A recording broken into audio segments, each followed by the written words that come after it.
యేసు వంటి సుందరుడు ఎవరు ఈ భూమిలో ఎన్నాడునే చూడలేను చూడబోనుగా.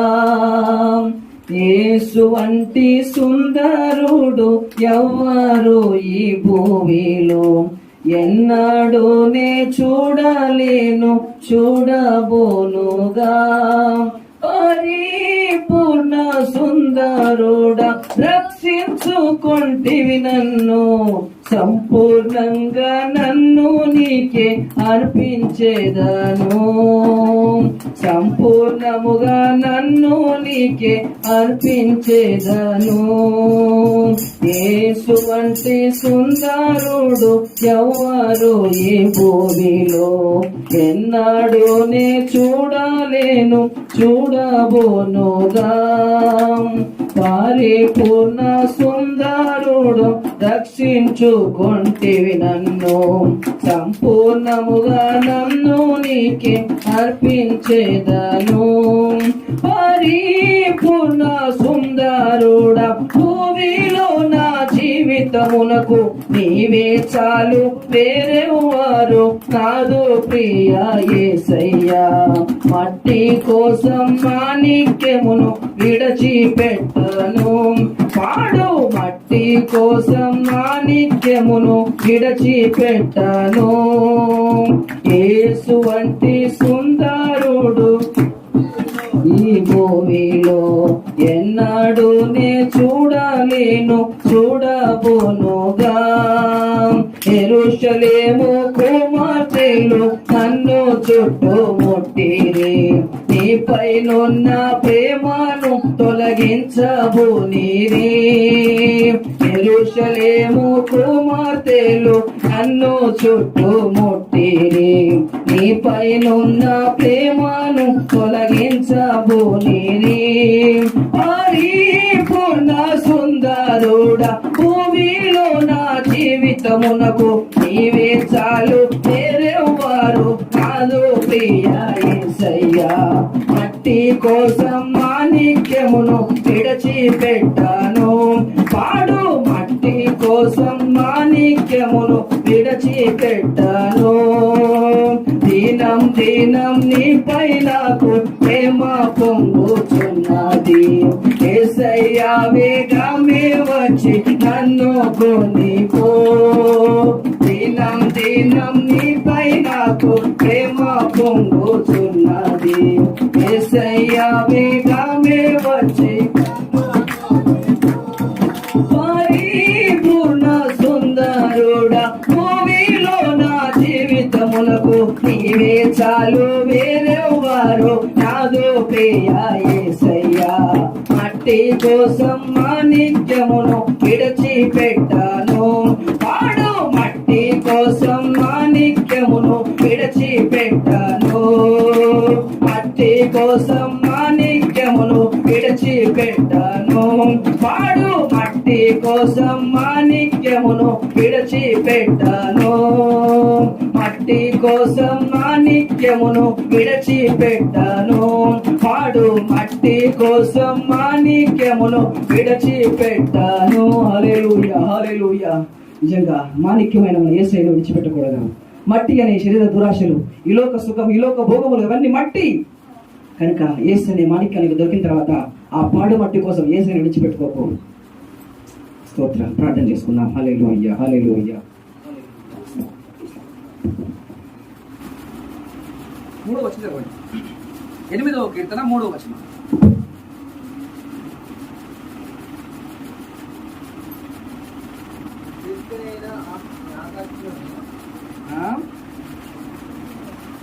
నీ చేతి పని అయిన నీ ఆకాశములను, నీవు కలగజేసిన చంద్ర నక్షత్రములను నేను చూడగా, నీవు మనుషుని జ్ఞాపకము చేసుకున్నటకు వాడే పాటివాడు. నీవు నరపుత్రుని దర్శించుటకు వాడే పాటివాడు. చాలు. మీకు అర్థమైంది వాక్యం? ఇప్పటి వరకు మనం కీర్తన భాగంలో కొన్ని విషయాలు మనం విన్నాం. ఏంటంటే దేవుడు లేడని బుద్ధిహీనులు తమ హృదయమును అనుకుంటారు. వాడు చెడిపోయిన వారు అసహ్య కార్యములు చేయుదురు. ప్రపంచములో నాస్తికవాదం ఎక్కువగా ఉంది. వారు దేవుడు లేడు అని అంటారు. ఎవరైతే దేవుడు లేడని నమ్ముతున్నారో వారి యొక్క చరిత్రను ఆలోచిస్తే వారు చేసినటువంటి వికృత చేష్టలు ఇంకెవరు చేయరు. ఎందుకు? వారికి దైవిక భయం ఉండదు. ఎందుకు? దేవుడు లేడు. ఏం లేదు, దేవుడు లేడు అంతే. దేవుడు లేడు అని అనుకునేవాడు ఏం చేసినా దేవుడు నన్ను చూడాడు, నాకు లెక్క అడగడు. దేవుడు ఉన్నాడు అనుకునే వాడికి ఒక భయం ఉంటుంది. దేవుడు ఉన్నాడు కనుక నాకు లెక్క అడుగుతాడు. ఇది చరిత్ర ప్రకారం సత్యమే. దేవుడు లేడు అని అనుకునే వారు ఏం చేసినా వాడికి ఏం కాదు. పాపం చేసినా ఏం చేసినా వాడికి ఏముంటుంది? లేడు దేవుడు. అందుకే వాడు దేవుడు లేడని అనుకున్నవాడు ఎవరంట? బుద్ధిహీనుడు. అతను ఏం చేస్తాడు? ఏ కార్యం చేస్తాడు? పైకి మనుషులు కనపడడానికి ఏదైనా మంచి కార్యం చూపించినప్పటికీ వాడి హృదయంలో పూర్తి ఏముంటుంది తెలుసా? బుద్ధిహీనమైన ఉంటాయి. కనుక మనం ఇప్పుడు దేవుడు లేదనే వాడు ఎవరంట? దేవుడు ఉన్నాడు. ఎలా ఉన్నాడు? రోమపత్రిక దేవుడు సృష్టించిన ఏదో ఒక వస్తువు నీవు ఆలోచించు. ఒక భూమిని, కనీసం ఒక రాయిని పట్టుకో. ఒక మనుషుడు ఒక రాయిని సృష్టింపగలడా? సృష్టింపలేడు. కనుక దేవుడు సృష్టించిన ఆ సృష్టిని ఒక రాయిని నువ్వు తీసుకుని ఆలోచించిన ఈ సృష్టి వెనుక ఒక సృష్టికర్త ఉన్నాడు అన్న సత్యం నీకు బయలుపరచబడుతుంది. రోమపత్రికలో అక్కడ రాయబడింది. ఎందుకనగా దేవుడు సృష్టించిన వాటిలో ఏదైనా ఒక వస్తువు నువ్వు ఆలోచించబడినా తేటపడుతుంది కనుక వారు నిరుత్తరుడై ఉన్నారు. అసలు ఉత్తరం లేదు వారు. ఎలా లేడు దేవుడు చెప్పు అని అంటే మన దగ్గర ఉత్తరం ఉండదు. ఇక సృష్టింపబడిన ఏ వస్తువుని ఆలోచించినా ఏం తెలుస్తుంది? సృష్టి వెనుక సృష్టికర్త యొక్క ఉనికి మనకు కనబడుతుంది. ఆయన అదృశ్య లక్షణములు అనగా జగదుత్పత్తి మొదలుకొని సృష్టింపబడిన వస్తువులు ఆలోచించబడిన ఏటపడుచున్నది అని రాయబడింది. జగదుత్పత్తి మొదలుకొని సృష్టింపబడిన వస్తువులను నువ్వు ఆలోచిస్తే ఆయన యొక్క అదృశ్య లక్షణాలు కనబడతాయి.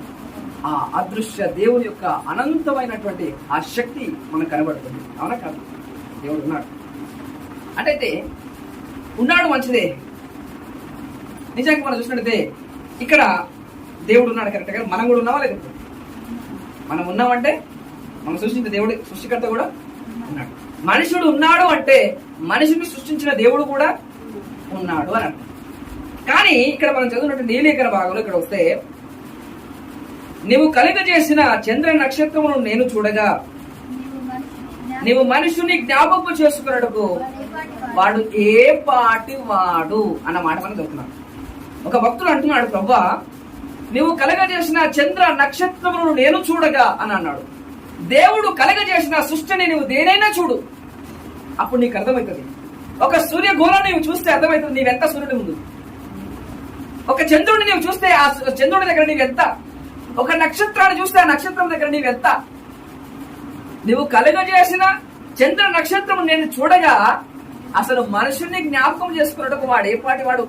దేవుని సృష్టినే మనం చూస్తే ఇంత ఆశ్చర్యకరంగా ఉంటే ఆ దేవుడు నిన్ను నన్ను జ్ఞాపకం చేసుకోవాలనుకుంటే, లెక్క చేయాలంటే అసలు మనం ఏం పాటి వాడు, ఎంత, మనం ఎంత అని అంటాడు. అసలు నేను ఎంత ప్రభు, అసలు మనుషుడు అనేవాడు ఎలాంటి వాడు, అసలు ఎంతటి వాడు. దేవుడు ఒక ఆశ్చర్యకార్యం మనం చూస్తే భూమి కలుగునుగా అనగానే ఏమైపోయింది? ఈ విధంగా దేవుడు ఏదైనా తన నోటి ద్వారా వచ్చిందంటే ఉనికిలో లేనివన్నీ కూడా అది వచ్చేస్తున్నాయి. అనగా దేవుడు సర్వశక్తి మంతుడు. ఎవరు దేవుడు? అబ్రహాముకు దేవుడు ప్రత్యక్షమయ్యాడు. ఎలా ప్రత్యక్షమయ్యాడు? సర్వశక్తి గల దేవుడు ఆయనకు ప్రత్యక్షమై అంటారు. ఎవరు? సర్వశక్తి గల దేవుడు ఆయన. ఏ శక్తి ఉంది? సర్వశక్తి మంతుడు, సర్వశక్తి గల దేవుడు ఆయన. అంటే ఈరోజు ఆ సర్వశక్తి గల దేవుడు, సృష్టికర్త అయిన దేవుడు మనుషుడిని జ్ఞాపకం చేసుకోవడానికి మనుషుడు ఎంత, మనుషుడు ఏ పాటి వాడు. మనం అనుకుంటాం, నేనంటే ఏమనుకున్నాం, మన ఇంటి పక్కలకి గుడిసి ఉంటుంది, మనకు కొంచెం బిల్డింగ్ ఉంది అనుకుంటాం. అప్పుడు ఏమనుకున్నామా? నేనంటే ఏమనుకున్నా అనక, నేనంటే ఏమనుకున్నాం. మన పక్కన పిల్లోడు, మన ఫ్రెండ్, వాడికి సరైన ప్యాంట్ షర్ట్ లేదు, మామూలుగా ఏదో పాత డ్రెస్ వేసుకున్నాడు, మనం కొత్త డ్రెస్ వేసుకున్నా ఉంటాం. నేనంటే ఏమనుకున్నాం? ఒకసారి మీకు అర్థం కాదు చెప్తాను.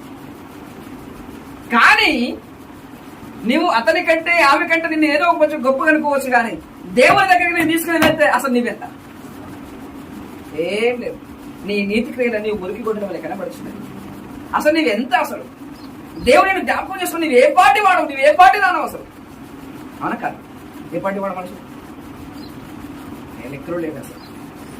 నిజానికి దేవుడు మహాలోకములు, పరిశుద్ధ దేవుడు, సర్వశక్తి గల దేవుడు, నీతిమంతుడైన దేవుడు, పవిత్రుడైన దేవుడు, కోటాను కోట్ల దేవుడు దూతల చేత ఆరాధింపబడుతున్న మహాదేవుడు అసలు నిన్ను లెక్క చేయుటకు నీ దగ్గర ఏముంది? మంచితనం ఉండదు. ఇక్కడ అడగాలి పౌలు దగ్గర ఏమన్నా మంచితనం ఉంది అని చెప్తాడు. నా యందు అనగా నా శరీరం ముందు మంచిది ఏదియో నివసింపదని నేను ఎరుగుదును. అసలు నీకు మంచి కూడా లేదు, నిన్ను దేవుడు ఎట్లా లెక్క చేస్తాడు? కనుక మనుషుని జ్ఞాపకం చేస్తున్నాడు వాడు ఏ పార్టీ వాడు.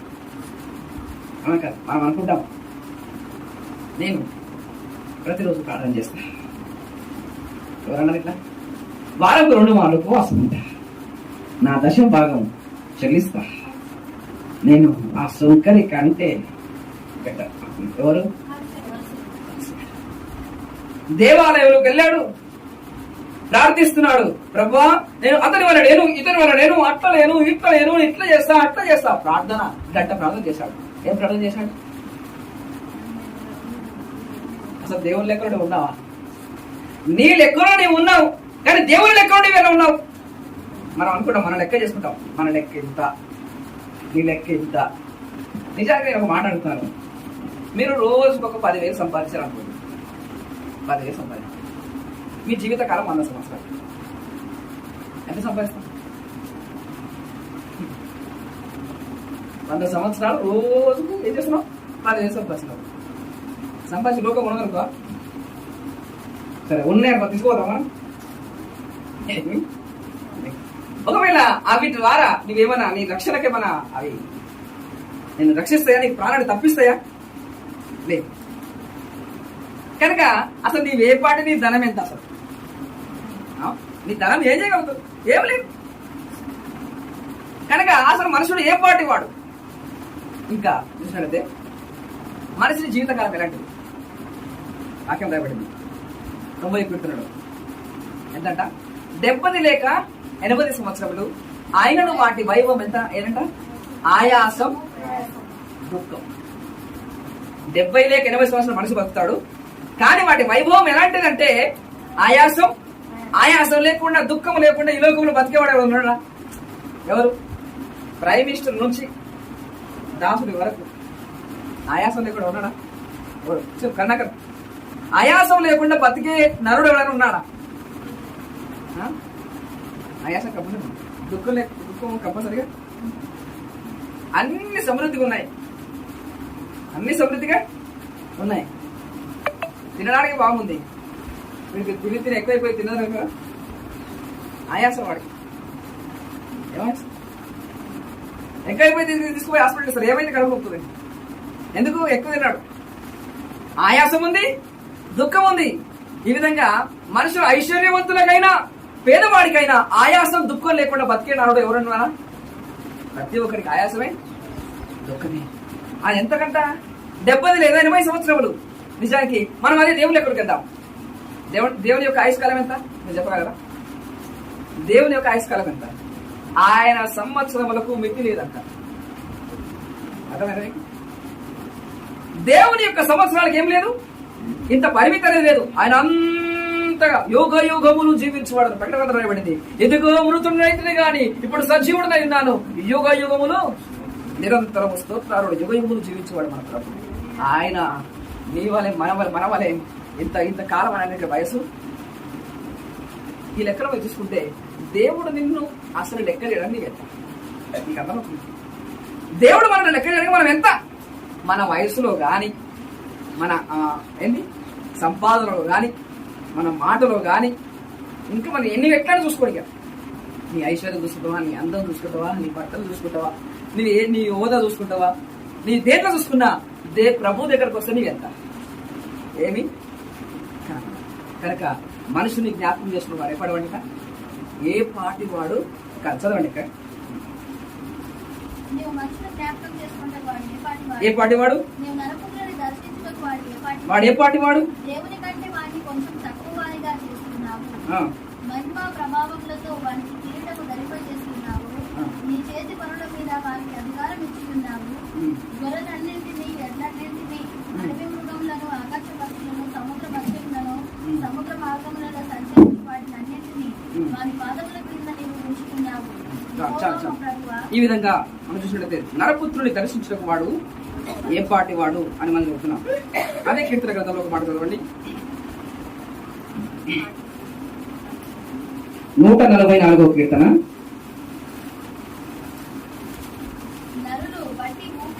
నరులు వట్టి ఊపిరిని పోలి ఉన్నారు, వారి దినములు దాటిపోవు నీడ వలె ఉన్నవి. చాలు. ఇక్కడ ఏం చెప్తున్నాడు ఇప్పుడు?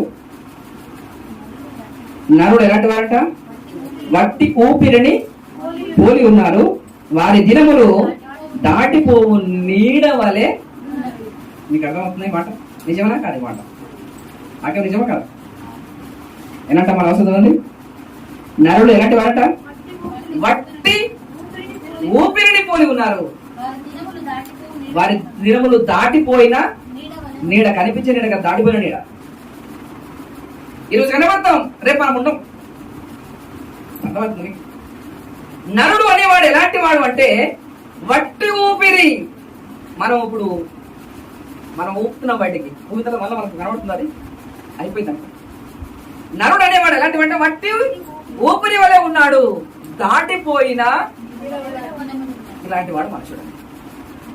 మనం అనుకుంటాం నేనంటే ఏదో గొప్ప అనుకుంటాం. మనుషుడు అనే వాళ్ళు ఎలాంటిదో వాక్యం చెప్తుంది. వట్టి ఊపిరి.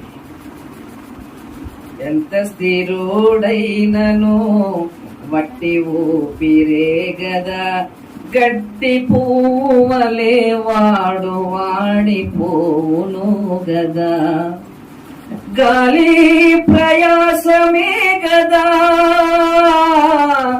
ఈ దినముల పరిమాణము, నా దినములు లెక్కింప నేర్పుమా, నీ సన్నిధిలో బ్రతుక నేర్పుమా, నరుని దినములన్నీయు యుద్ధ దినములే గదా, వాణి కాలమంత కూలి వాణి సమయమే గదా.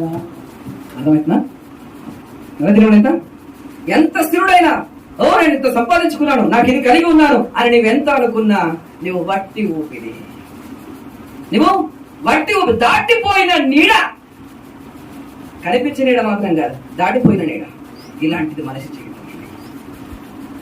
అట్లయితే ఈ మనిషిని జ్ఞాపకం చేసుకోవడానికి వట్టి ఊపిరి వంటి వాడు, గడ్డి పువ్వు వంటి వాడు, చాద నుండి జారు బిందువు వంటి వాడు అని వాక్యం రాబడి. ఎలాంటి వాడు? గడ్డి పువ్వు. గడ్డి పువ్వు వికసిస్తుంది, చాలా అందంగా ఉంది, కానీ దాని మీద కొంచెం సూర్య ప్రకాశం కురవగానే ఏమైపోతుంది? వాడిపోతుంది. ఒక్కటే మన జీవితం అలాంటిది. చేద నుండి జారు బిందువు. మనం బొక్కలతో నేను చదువుతూ ఉంటాం, కానీ బొక్కల నుంచి అనేక నీళ్ళు వస్తుంటాయి, కానీ కొన్ని జారిపోతాయి. అలాంటి జారిపోయిన బిందువు లాంటి జీవితం. అందుకే చెప్తున్నాడు, నరుణ్ణి జ్ఞాపకం చేసుకున్నవాడు ఏ పాటి వాడు? నేను అనుకుంటాం నేనంటే ఏంటి, పరాని కులం, పరాని మతం, పరాని వంశం, ఏమైనా నువ్వు మనుషుడివే, నువ్వు దేవుని లెక్కలో గింపుతున్నావు. చేద నుండి జారు బిందువు, గడ్డి పువ్వు వంటి జీవితం, వట్టి ఊపిరి, దాటిపోయిన నీడ. నిజమా కాదా చెప్పండి. మీరు వాక్యం చెప్తున్నా, నిజంగా నీ జీవితం చెప్తున్నాయి. వాక్యం చెప్పాలి, నీ జీవితం కూడా చెప్పాలి. వాక్యం అలా ఉంటుందిలే, నేనంటే ఏమనుకున్నావు అనుకుంటా. వాక్యం చెప్పినట్టుగా నీవు అంతే. మనం ఎవరంట? వట్టి ఊపిరి. ఎవరు? వట్టి ఊపిరి, దాటిపోయిన నీడ, గడ్డి పువ్వు, చేదు నుండి జారు బిందువు, ఇంకా ఎగిరి పువ్వు పొగవలే మన దిగులు గడి ఏం చేస్తున్నాయి? ఎగిరి పొగవలే తరిగిపోయే మన దినములు. చూస్తుండగా మన పిల్లలు పెద్ద అవుతూనే ఉంటారు. మనం అనుకుంటాం ఇప్పుడే చిన్నోడిని అనుకుంటాం, చూస్తే 40 సంవత్సరాలు వచ్చేసాయి. ఇంకా చూస్తే 20 చూస్తే అయిపోయింది, అవుట్ అయిపోయిందా లేదా? నేనంటే ఏమనుకుంటాం అంటే ఏమున్నాం సో కొంచెం పెద్దగానే ఎవరస్తులు అమ్మాయిలు అబ్బాయిలు అబ్బా నేను ఎంత అందగా తెలుగు, నేను ఎంత అందగాని అనుకుంటాడు. చూస్తుండగా వాడు ఏమైపోతుంది? అయిపోతుంది. ఏంటంటే గడిచిపోయి బాల్యం గసించిపోయి, ఎవరస్తం గతించిపోయి, వృద్ధుడైపోయాడు, ముసలుడైపోయి కట్టబట్టుకోవాలి. మనకి నిన్నేమనుకున్నావు? ముసుగుసి నవ్వులతో కేరింతలు పెట్టిన వీళ్ళు ఇప్పుడు ఏం చేస్తున్నారు? కట్టబడుకుని ఎక్కడ పోయి నీ అందం?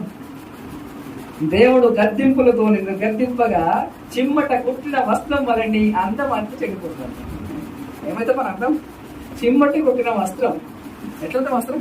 చిమ్మట కుట్టిన వస్త్రం అంట. అట్లా మన అర్థం. ఈ విధంగా నీవు ఏది ఎక్కడ చూసుకున్నా నీవే పట్టుదాన్ని, నీవే పట్టుదాన్ని అన్నా కదా. నీవు అందాన్ని బట్టి చూసినా, బలాన్ని బట్టి చూసినా, దేన్ని బట్టి చూసినా దేవుడితో నీవు సాటి కాగలవా? అసలు దేవుని ముందు నీవే అంత అసలు లెక్క. సరే, మనమైతే లెక్కగామన్నా, మనమైతే లెక్కగాం. ఇప్పుడు మన ముందున్నారు ఎవరు? అబ్రహాం ఉన్నాడు, దావీదు ఉన్నాడు, మోసే ఉన్నాడు, విశ్వాస వీరుడు.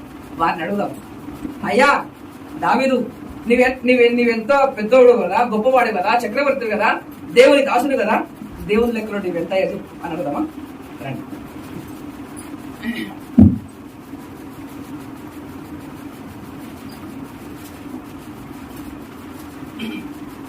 ఆదికాండము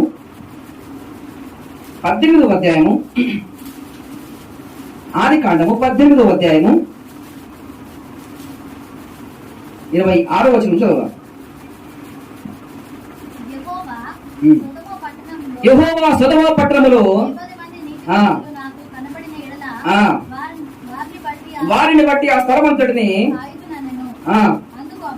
ఇప్పుడు అబ్రహాము దేవుడితో మాట్లాడుతున్నాడు. అందుకు అబ్రహాము ఇదిగో ధూళియు బూడిదయునైనా నేను అన్నాడు. ఎవరన్నాడు ఇక్కడ? చెప్పాలమ్మగారు. ఆ అమ్మగారికి ఒక్కదానికే చదువు వస్తాం, మీకు ఎవరు రాదా? అశ్విషం మీరు చదవండి, చదువు. ఆదికాండం 18వ అధ్యాయం 27వ వచనం చదువు. బైబిల్ కూడా తీస్తలేదు మనోళ్ళు. పోయిందా? రావాలి ఇప్పుడు.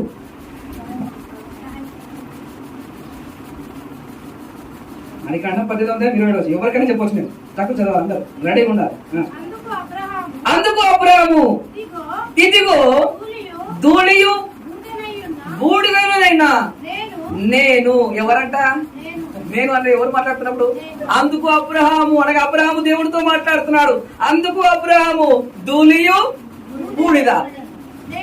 చాలా మీకు అర్థమైంది సార్. దేవుడు అబ్రహాము దేవుడితో మాట్లాడుతున్నాడు. అబ్రహాం ఏమంటాడు తెలుసా? నేనంటే ఏమనుకున్నావు? విశ్వాసంలో తండ్రిని. నువ్వు నాకు ఒక మాట చెప్పావు కదా, నీవు ఇంటిని వదిలిపెట్టుకో, నీ ఊరిని వదిలిపెట్టుకో, నన్ను వెంబడించుకొని ఒక్క మాట చెప్తే విశ్వాసానికి లోబడి, అసలు విశ్వాసానికి ఆధారమే లేనప్పుడు, అసలు నమ్మకానికి ఆధారమే లేదు, అట్లప్పుడు ప్రభు నిన్ను వెంబడించిన నేను ఎలాంటివని అనుకున్నావు అనుకున్నాడు అబ్రహాం. ఏంటంట? ధూళియు బూడిదను అయిన నేను నీతో మాట్లాడ తెగించుస్తున్నాను ప్రభు అని అంట.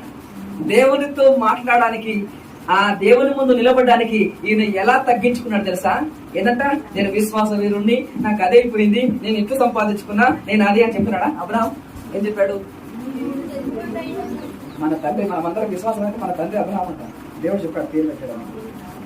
ఆ అబ్రహాం చెప్తున్నాడు దుమ్మును ఏంటంట? ధూళియు బూడిద. మరి నీవేమనుకున్నావు? అబ్రహాము దేవుడి దగ్గర అన్నాడు నేను ధూళిని బూడిద అన్నాడు. మరి నువ్వేమంటావు? నేనేమనుకున్నావు? నేను ఫలానా, అది ఫలానా కులం, ఫలానా మతం, నాది ఫలానా జాతి, నాకు ఇంత ధనం ఉన్నది, నేనంటే ఏమనుకున్నావు అని నువ్వనుకున్నావా? మరి ఆ గొప్ప ఏమంటున్నాడు అబ్రహాం ఏమంటాడు చూడు. మరి ఇప్పుడు నువ్వేమన్నా చెప్పు. అబ్రహాము చూస్తే నీకేమనిపించాలి? దేంట్లో తక్కువ అబ్రహాం? విశ్వాస వీరుడు ఆయన, అవునా కాదా? దేవుని మాట ఒక్కటే మాట ప్రత్యక్షమైంది, నీ వెళ్ళు అనగానే వెనక ముందు చూడలే, ఆలోచించలేదు, వెళ్ళిపోయాడు. మనమైతే 10 సార్లు ఆలోచిస్తాం మనసు. చంద్రబాబు వెళ్తాం సిస్టర్ గారికి, రేపు వెళ్దామా? మనం ఆలోచిస్తాం, అవునా కదా? నిజమే కదా? కానీ అబ్రహాము చారమ్మా మరి ఎట్లా రేపు ఆదివారం పోదామా లేదా అనుకోలే. దేవుడు చెప్పాడంతే, కథ నడిచిపోండి. దేవుడు అన్నాడు ఒక్కడే కుమారుడు నాకు బలిగా అర్పించు అని దేవుడు చెప్పాడు. చారమ్మా ఏమంటావు? ఒక్కడే కొడుకు మనకు సేవకిద్దామా? ఏమో కొంచెం ఆలోచిద్దాం, ప్రార్థన చేద్దాం. రెండు లేడు, దేవుడు చెప్పాడు అంతే, నడిచింది ముందుకే.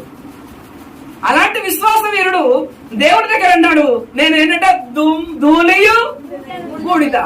ఇప్పుడు ధూళిను బూడిద అన్నవాడు ఎవరు? మామూలు వాడా? మన సంగతుడా? మన చిన్నవాడా? మన తండ్రి. విశ్వాసులకు ఆయన పేరు అది. విశ్వాసులకు తండ్రి అని పేరు పెట్టాడు. అబ్రాహాము చెప్తున్నాడు దేవుడి సన్నిధిలో నిలబడి, ప్రభువా నేను ధూళిని బూడిదను. అంత గొప్ప నాయకుడే, విశ్వాస వీరుడే అంతగా దేవుని దగ్గర తగ్గించుకుంటే అసలు మనం ఎంత అండి దేవుని దగ్గర? మా పాస్టర్ గారు, పెద్ద పాస్టర్ గారు కుర్చీ మీద కూర్చుంటే ఎట్లా తెలుసా? స్టేజ్ మీద కూర్చుంటే ఎట్లా? ఇస్త్రీ బట్ట నలిగిపోకూడదు. నీ పాస్టర్ తాత పనికిరాడు అబ్రాహాం దగ్గర. అబ్రాహాం అంటే ఏమనుకున్నావు?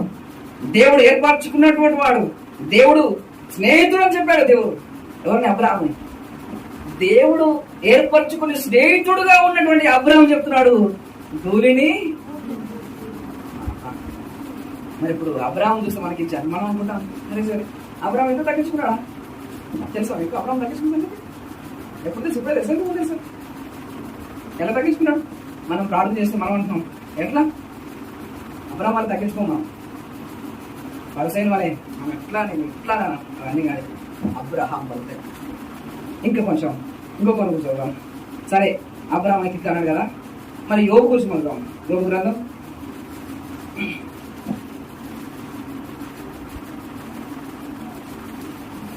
42:6. యోబు గ్రంథం 43 కూడా చదవండి. యోబు గ్రంథం 42:6 ఒక తీశారా? చిన్న కావున నన్ను నేను అసహ్యించుకొని ధూళిలోను బూడిదలోను పడి. ఎవరమ్మ పశ్చాత్తాపడేది?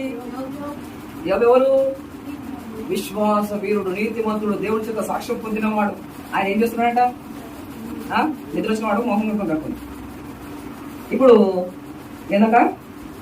ధూళిలోను బూడిదలోని పడి పశ్చాత్తాపడుతున్నాడు. నేను పాపం చేసినాడా? దేవుని ముందుకు వెళితే అలా పశ్చాత్తాపం రావాలి. మనమైతే కడగం, మనమైతే కదలం. కానీ యోబు గారు ఎలా ఉన్నాడు? ఇప్పుడు ధూళిలోను బూడిదలోను పడి పశ్చాత్తాపడుతున్నాడు. ప్రభు నన్ను నేను అసహ్యించుకొచ్చున్నాను అన్నాడు. అవునా కాదు? అదే 40 3 యోబు గ్రంథం 43.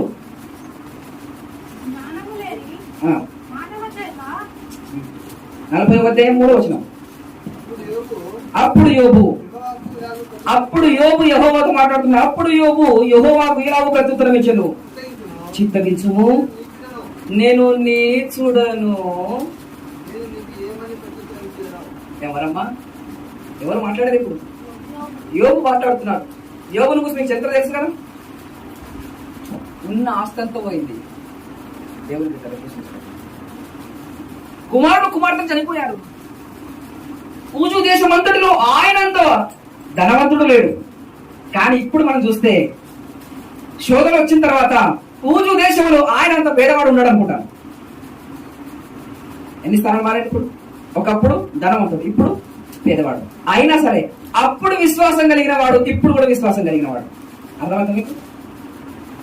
ఇలాంటి విశ్వాస వీరుడైనటువంటి యోబు చెప్తున్నాడు ఏంటంట? చదవమ్మా 43 వచనం. 43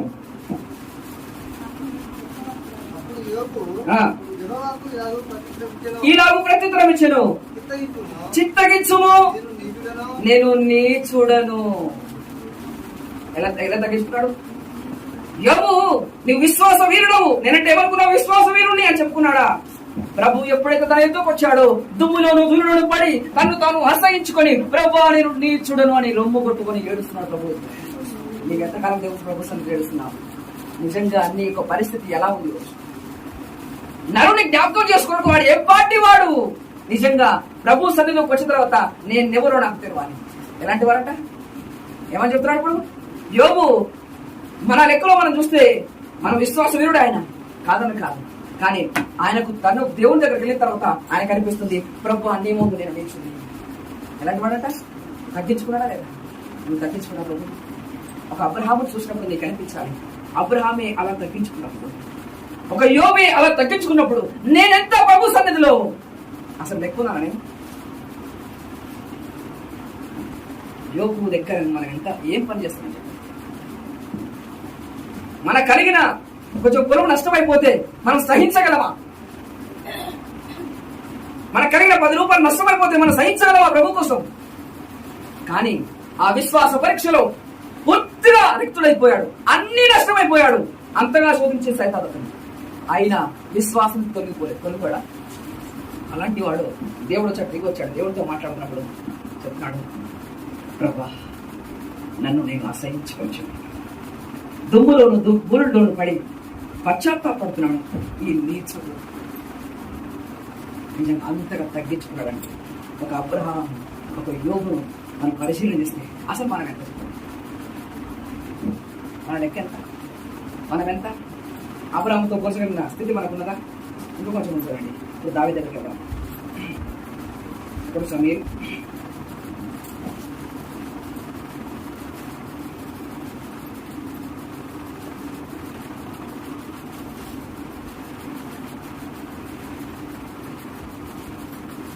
కీర్తన గ్రంథం 86వ కీర్తన 1వ వచనం. 86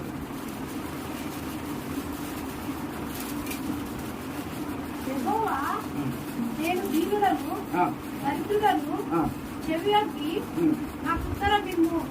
ఇక్కడ రాసినప్పుడు దావీదు మాట్లాడుతున్నాను. అన్నదా యెహోవా నేను దీనుడను దరిద్రుడను చెవియొగ్గి నాకు ఉత్తరమిమ్ము. ఇప్పుడు దావీదు వారు మాట్లాడుతున్నాడు, నేను దీనుడను. ఎవరితో మాట్లాడుతున్నమాట? దేవుని ముందు ఆయన స్థితి ఏంటి? దేవుని దగ్గరకు వచ్చిన తర్వాత ఆయన స్థితి దీనుడు దరిద్రుడు. మనం అనుకుంటాం భాగ్యవంతులం అని. దావీదు చెప్తున్నాడు, నేను దీనుడను దరిద్రుడను. అబ్రహాము దగ్గరికి వెళ్తే అబ్రహాము ఏం చేస్తున్నాడు? ఇప్పుడు ప్రభా ధూళిని బూడిదను అన్నాడు. యోబు దగ్గరికి వెళ్తే ఆయన అన్నాడు, ప్రభా నేను నీచుడను అన్నాడు. అలాగే దావీదు దగ్గరికి వెళ్తే దావీదు అన్నాడు, నేను దీనుడను దరిద్రుడను. అదే మాట ఇంకో కొంచెం ముందు చదివితే చదవనా విషయం? 22వ కీర్తన 6వ వచనం.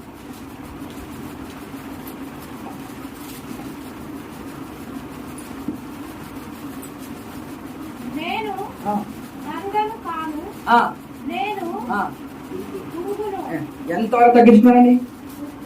అసలు నరుణ్ణి కూడా కాదు. ఎంత? ఇప్పుడు మనం అనుకుంటాం, ఇప్పుడు మీ లెక్కలోకి ఇప్పుడు అబ్రహాం తీసుకొచ్చి ముందు పెట్టుకోండి, యోబుని తీసుకొచ్చి ముందు పెట్టుకోండి, తర్వాత ఇంకెవరు?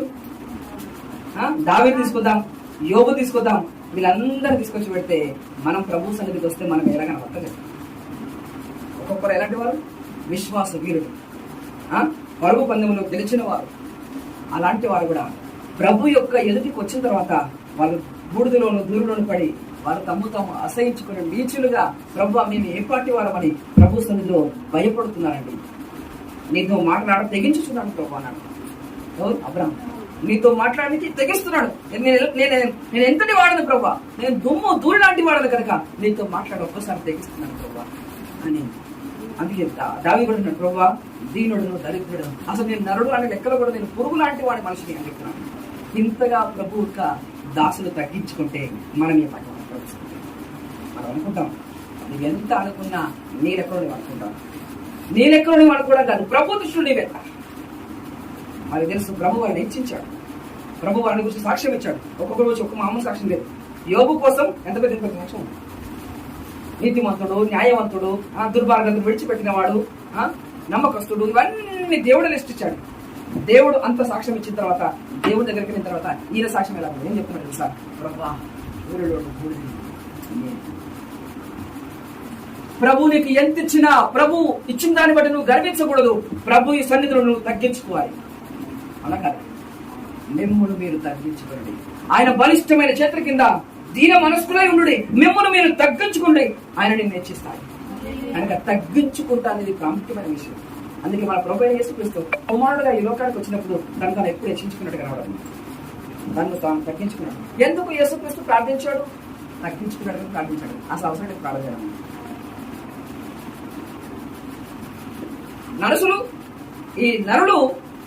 ఈ మనుషులు నిజంగా దేవుని యుద్ధ నుంచి ఈయన వచ్చాడు అని ప్రజలు గ్రహించినట్టుగా ప్రార్థించాడు తప్ప ఆయన ప్రార్థన చేసే అవసరము ఉందా? అని తండ్రికి ఈయన కుమారుడు ప్రార్థించడం చేస్తాం. విధేయుడిగా ఉన్నట్టుగా ఉంటాం. కనుక ఈరోజు ప్రభు సన్నిధిలోకి మనం వెళుతున్నప్పుడు అబ్రహామును, దావీదును, మోసేను, పౌలును, వీళ్ళందరినీ మీరు జీవితాలు నేను కొంతమంది చెప్పాను. మీరు ఇంకా ఈ వాక్యాన్ని ధ్యానించండి బాగా. మీరు ఇంటికి వెళ్ళిన తర్వాత ఒక్కొక్క విశ్వాసి, ఒక్కొక్క దైవజనుడు తమ జీవితంలో ప్రభువును ఎంతగా హెచ్చించారో, వారు తమ జీవితాన్ని, తమ బ్రతుకుల్ని ఎంతగా వారు తగ్గించుకున్నారో మీరు అర్థం చేసుకోండి. అప్పుడు మీరు ఎలా తగ్గించుకుని మీకు అర్థం. నరుణ్ణి జ్ఞాపకం చేసుకున్నవాడు ఏ పాటి నిజానికి అసలు ఎంతగా మీరు తగ్గించుకున్నారంటే దేవుడు ఎంత మహోన్నతుడో వారికి అర్థమైందా లేదు. బంగారం ముందు ఒక మట్టి ఎంత విలువ చేస్తుంది మీకు అర్థమవుతుందా? బంగారం ముందు మట్టి విలువ ఏమైనా ఉంటుందా? ఏముండదు. బంగారం ఎంతైనా సరే ఎంత మట్టిగా ఉంటుంది? ఎంతైనా మట్టిగా ఉంటుంది, అవునా కదా?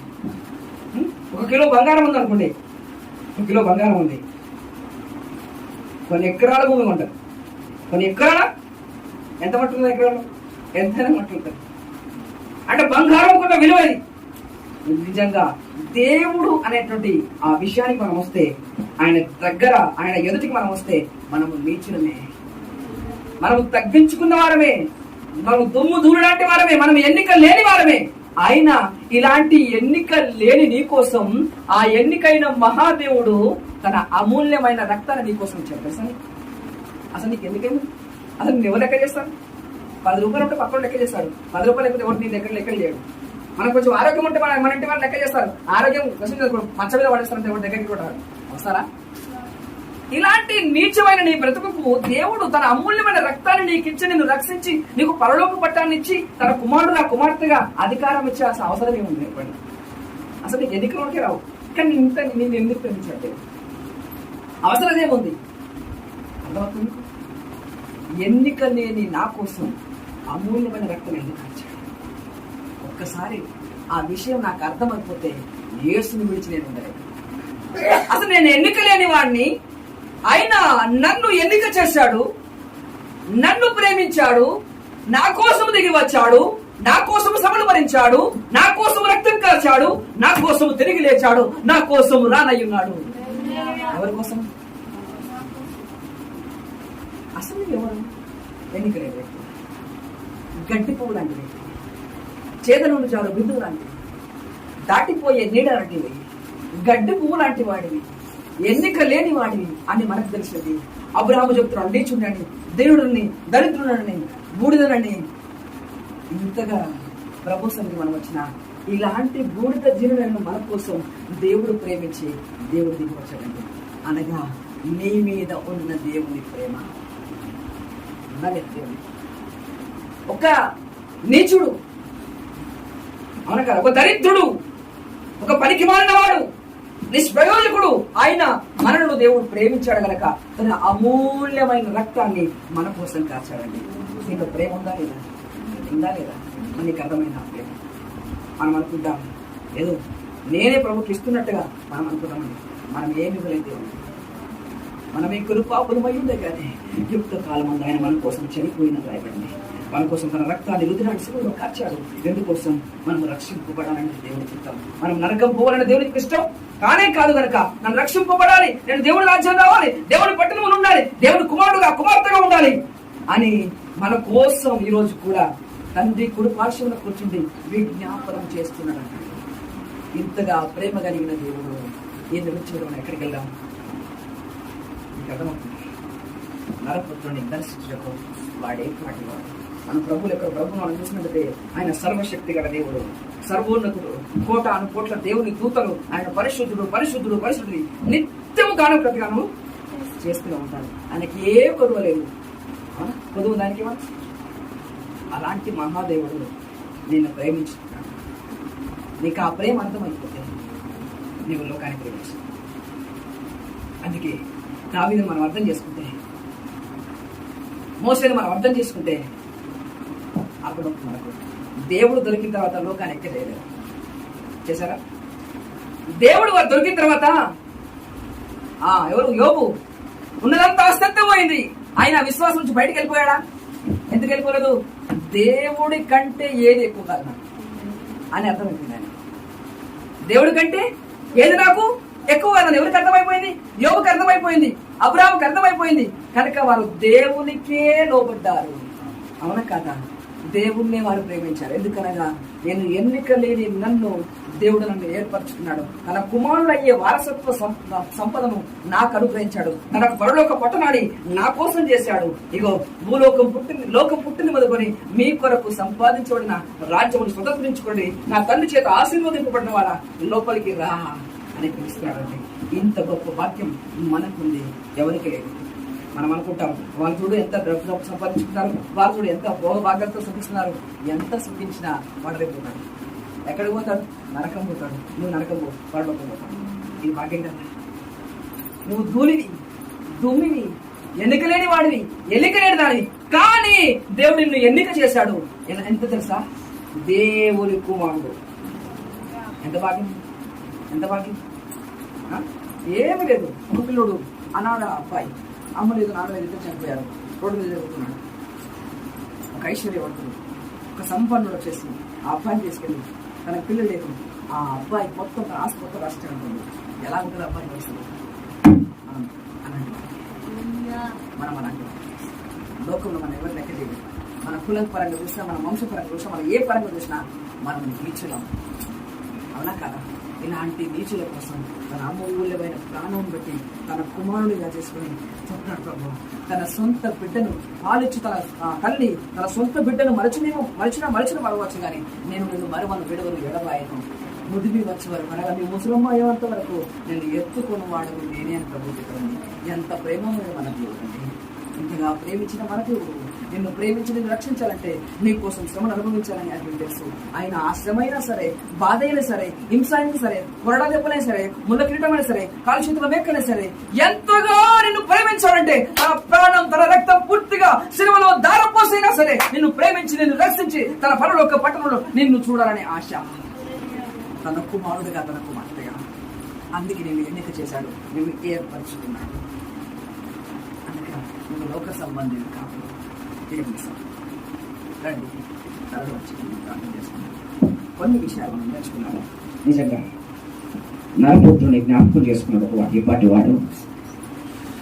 అమ్మా, ఎవరి నరుడు? నీవే ఈ నరుడు. నిన్ను జ్ఞాపకం చేసుకోవడం నువ్వు ఏ పాటి దానవు, ఏ పాటి వాడవు? అబ్రహామా, నువ్వు విశ్వాసం వీరుడు కదా. అవును, కానీ ప్రభు లెక్కలో నేను చూస్తే ఆ ప్రభు ఎదురు వెళితే నేను ధూళికి బూడిదనై ఉన్నానే. యోబు, నువ్వు విశ్వాసములో నీకు అన్ని పోయినా ప్రభు కోసం విశ్వాసములు స్థిరంగా నిలబడ్డావు కదా. ప్రభు నీ కోసం సాక్ష్యం ఇచ్చాడు కదా. అవును, కానీ నేను ప్రభు సన్నిధిలో ఒక నీచుడే. దావీదు, దేవుడిని ఏర్పరచుకున్నాడు కదా, నువ్వు దేవుని ఉదయాన్ని చూడడం అని దేవుడు సాక్ష్యం ఇచ్చాడు నీకోసం. అవును, కానీ ప్రభు సన్నిధిలో నేను వెళ్తే నేను దీవుడు దరిద్రుడనే. పౌలు, దేవుడిని లోకమును చేర్పరచుకొని ఉపదేశాన్ని ఎక్కించి ఒక వెలుగుగా దేవుడు నియమించాడు కదా. అవును, కానీ ప్రభు సన్నిధిలో వెళ్తే పాపంలో నేను ప్రధానుడుగా కనబడతాను. చూడండి, మరింతగా తగ్గించుకుంటున్నా. సహోదరి, నేను ప్రభు సన్నిధికి వచ్చినప్పుడు నేను తగ్గించుకుంటున్నా. అసలు నేను లెక్క చేయడానికి నీలో ఏ మంచితనం ఉంది? పౌలు ఆయన జీవితాన్ని అడుగుతున్నప్పుడు, ప్రభు నన్ను నా కోసం రక్తం కాచాలంటే నేను ఒక మంచివాడిని అయి ఉంటే నా కోసం ఎవరైనా ప్రాణం పెట్టాలి, కానీ నాలో ఏ మంచితనం ఉందని, నా యందు అనగా నా శరీరం అందు మంచిది ఏది నివసింపదని నేను ఎదుగుతాను అని కన్ఫర్మ్ చేసుకున్నాడు. మంచిది ఏది నాకు లేదు, అయినా నన్ను ప్రేమించి ఇప్పుడు నేను ఏమై ఉన్నానో అది దేవుని కృప అన్నాడు. సహోదరి సహోదరుడు, ఈరోజు నీతిమంతురాలుగా తీర్చబడ్డావు కదా, అది దేవుని కృప. ఇది దేవుని యొక్క కుమారుడుగా కుమార్తెగా నీవు ఉన్నావు కదా, అది దేవుని కృప. ఒకవేళ ఆ కృప నీకు దొరకకపోతే లోకములో నువ్వు ఎన్నికలేని వ్యక్తివి, నువ్వు నీచురాలివి, నువ్వు దరిద్రురాలివి. అయినా దేవుడు నిన్ను ప్రేమించి తన కుమారుడుగా కుమార్తెగా ఏర్పరచుకున్న జనముగా, రాజులైన యాజక సమూహముగా, దేవుని సొత్తుగా, దేవుని ఆస్తిగా, దేవుని కుమారుడుగా నిన్ను ఏర్పరచుకోలేదా? అబ్రాహాము తగ్గించుకుంటే, యోబు అంత తగ్గించుకుంటే, మోసే అంత తగ్గించుకుంటే, పౌలు అంతగా తగ్గించుకుంటే నువ్వు హెచ్చించుకోడా ప్రభువు? ప్రభు నన్ను జ్ఞాపకం చేసుకున్నటకు నేను ఏ పాటి వాడను ప్రభా, నన్ను ప్రేమించుటకు నేను ఏ పాటి వాడను ప్రభా. నన్ను ఏ మంచితన ముందు నన్ను ప్రేమించావయ్యా, నన్ను రక్షించాలని ఆశ ఎలా పుట్టింది ప్రభా. నైనా నన్ను నీ కుమారుడు అయ్యే అధికారం నాకు వచ్చావు, నాకు నీ పరలోక రాజ్యాన్ని వాగ్దానం చేశావు, నీ పరిశుద్ధాత్మ వరము నాకు అనుగ్రహిస్తున్నావు, నిత్యము జీవజల ఊటను నాకు అనుగ్రహిస్తున్నావు, నిత్యము జీవాహారమైన యేసు నాకు తినిపిస్తూనే ఉన్నావు, ఆనంద ప్రవాహంలో నాకు తాగిస్తూనే ఉన్నావు. కనుక అందుకే పౌలు చెప్తున్నాడు, ఇప్పుడు నేనేమై ఉన్నాను అది దేవుని కృప. ఆ కృప నాకు దొరికింది కనుకనే ఈ రోజు మన పరిశుద్ధుల సంఘములో మనం ఉన్నాం, దేవుని కుమారుడుగా పిలువబడుచున్నాం. ఈ ఆధిక్యత దేవుడు మనకిచ్చిన కృప. ఆ కృప మనకు దొరకకపోతే మనం నీచులమే, ఎన్నిక లేని వారమే, దుమ్ము ధూళియే. మనం నిన్ను ప్రేమించి నీకోసం ఈ లోకానికి దిగి రావాల్సి వచ్చింది. ఎన్నిక లేని నిన్ను, ఎన్నిక చేయదగిన నిన్ను ఎన్నిక చేశాడు. నీకోసమే ఆయన అమూల్యమైన రక్తాన్ని కార్చాడు. మా పరిశుద్ధ దేవాన్ని పరిశుద్ధ నామానికి మేము తండ్రి నీకు స్తోత్రం చెల్లిస్తున్నా. దేవా తండ్రి నీకు స్తోత్రం చేస్తున్న మీ దాసుని నిలబెట్టుకుని దేవా, నాతో మా అందరితో మీరు మాట్లాడిన ప్రతి మాటపై నీకు వందనాలు స్తోత్రం చెల్లిస్తున్నా. దేవా మిత్రమైన ప్రతి మాట మా ఒక్కొక్కరి జీవితాల్లో 30 60 100 నీరు కట్టి ఫలింపచేయమని దేవా నీకు స్తోత్రం చెల్లిస్తున్నా. నిజంగా ప్రభువానికి స్తోత్రం తన ప్రభావ, నీవు నరుని జ్ఞాపకం చేసుకుంటే వారు ఏ పాటి వాడు అయ్యా నీకు స్తోత్రం తన ప్రభావ. అయినప్పటికీ దేవా తండ్రి విశ్వాస వీరుడు, విశ్వాసులకు తండ్రి అని పిలువబడిన అబ్రహామే నీ సన్నిధిలో ప్రభువ నేను తూలి లాంటి వాడను, నేను తుమ్ము లాంటి వాడను అని ప్రభువ తను తాను నిశ్చలు తగ్గించుకున్నట్లుగా దేవానికి స్తోత్రం తన ప్రభువ. నీతిమంతుడని దేవా మీ చేతనే సాక్ష్యం పొందిన యోబు దేవానికి స్తోత్రం నేను నిల్చుడను అని దేవా అయ్యా బురదలోను దేవా దూరంలో కూర్చొని పశ్చాత్తాపడినట్లుగా ప్రభువానికి స్తోత్రం చెల్లిస్తున్నా. ఇంకా దావీదు భక్తుడైతే ప్రభువానికి స్తోత్రం తన ప్రభువ, నేను ధూపాత్రుడను అని దేవానికి స్తోత్రం తన ప్రభువ. అయ్యా నీకు స్తోత్రం తన ప్రభువా, తన తాను దేశాల్లో తగ్గించుకున్నట్లుగా ప్రభువా. అయ్యా పౌలు గారు దేవానికి స్తోత్రం, అయ్యో నేను ఎంత దౌర్భాగ్యుడనని వారు దేవా మా పుత్రుడు ప్రభువా నీ సన్నిధిలో తండ్రి నీకు స్తోత్రం వారు తమను తాము తగ్గించుకొని తమను తాము దేవానికి స్తోత్రం ప్రభువా విరగొట్టుకుని ప్రభువా నీ సన్నిధి నలిగిన హృదయం గలవారై నేను ఎలాగో సేవించాను. ఆ విధంగా మా జీవితాల్లో ప్రభువానికి స్తోత్రం ఏముంది మాలో, అయినప్పటికీ దేవానికి స్తోత్రం మేము ఇంకా పాపులమై ఉండగానే మీరు మమ్మల్ని అందరినీ మీరు ప్రేమించి ప్రభువానికి స్తోత్రము తల్లి ప్రభువా, మీరు మమ్మల్ని అందరినీ దేవానికి స్తోత్రము తల్లి ప్రభువా ప్రేమించి మమ్మల్ని అందరూ రక్షించుటకు దేవా ఈ కుమారుని లోకానికి పంపించి తన నీకు స్తోత్రము తల్లి ప్రభువా. అయ్యా నీకు స్తోత్రం, మాకు బదులుగా మా స్థానం మరణించిన వాడా నువ్వు దేవుని వాయుని కూడా ప్రభువా దేవునితో సమానముగా ఉండాలని కూడా భాగ్యమని ఎంచగా దాసుని స్వరూపము ధరించుకుని మరణం వరకు శిలువను తగ్గించుకున్న మా యేసయ్యానికి వందనాలు స్తోత్రం చెల్లిస్తున్నా.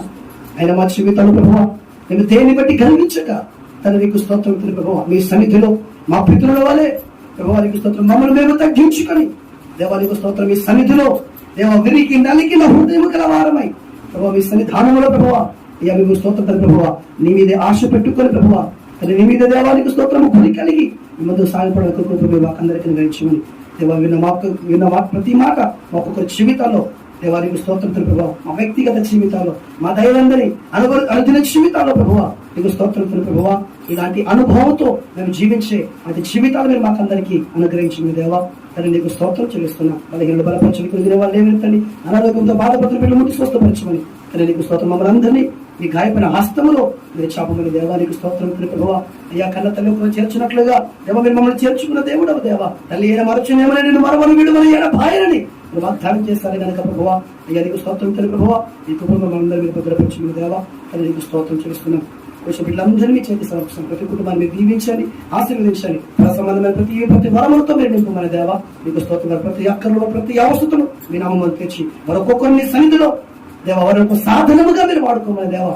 వారి గ్రామంలో దేవ, వారి ఇరుగు పొరుగు వారి మధ్యలో, వారి రక్త సంబంధుల మధ్యలో, వారి పని వారి మధ్యలో ప్రభువా దేవానికి స్తోత్రం తండ్రి ప్రభువా. వారు నేను ఘనపరచేవారిగా, నేను హెచ్చించేవారిగా, నీ మహిమను ప్రత్యక్షపరచేవారిగా మీరు మనందరూ మీరు సిద్ధపరచమని దేవా నీకు స్తోత్రం. అక్కడ వస్తుంది మరొకసారి మేమందరం కలిసి నేను స్తుతించే బాధ్యత మీరు మాకు అందరికీ నేర్చు. ఈ మధ్యలో మీరు అక్కడ వస్తే మేమందరం ఎత్తబడి గుంపులో ఉన్నట్లుగా మీకు ఉపదేశమని మేము శరీరాశ, నేత్రాశ, జీవ కుటుంబంలో మేము పడిపోకుండా, సాతానుకు మా జీవితంలో మేము అవకాశం ఇవ్వకుండా, మా ముందు మా వెనుక మా మీద మీరు ఆవరించి ఉండమని మీ ఆత్మచేత మనందరూ మీరు నడిపించమని, ఈ వాక్యానికి విరోధమైన జీవితాన్ని మేమేమి జీవించకుండా దేవానికి స్తోత్రం ప్రభువా. నీ చిత్తానికి లోబడి నీ వాక్యానుసారంగా జీవించే జీవితాలు నా అందరికీ కనిపించండి. మీ దాసులు నీ వందన చెల్లిస్తున్నా. మీ దాసులు మీరు అభిషేకించండి. దేవానికి స్తోత్రం ప్రభువా. ఇంకా దేవానికి స్తోత్రం నీ సన్నిధిలో దేవానికి స్తోత్రం తన ప్రభువా అనేక కృపావరములతో నింపి దేవానికి నీ కొరకు దేవానికి స్తోత్రం ఒక నమ్మకమైన రాయబడి ఔషధం లాంటి వాడు కనుక ప్రభువా దేవానికి స్తోత్రం నీ కొరకు ఒక గొప్ప కార్యం చేయడానికి అంత మాత్రంగా ఈ తరమును మండించే ఒక యోధులుగా మీరు సిద్ధపరచమని దేవానికి స్తోత్రం చెల్లిస్తున్నాం. మరి మనందరినీ మన జ్యోతుల పరిచయం సంఘమును మనం సమీక్ష సమర్పిస్తాం. సమస్త ఘనత ప్రభావాన్ని చెల్లిస్తాం. యేసు పరిశుద్ధంగా నడబడుకుంటున్నాం తండ్రి. మన ప్రభువు దేవుని యొక్క ప్రేమ పరిశుద్ధాత్మకమైన సావాసం అందరికీ సకల పశువులకు ఇక్కడ కూడా ప్రతి ఒక్క బిడ్డకు సదాకరతో నడిపించును కాక. ఆమె యేసు రక్తం నుంచి యేసు నామం నుంచి సుఖ సంపూర్ణ ఇచ్చి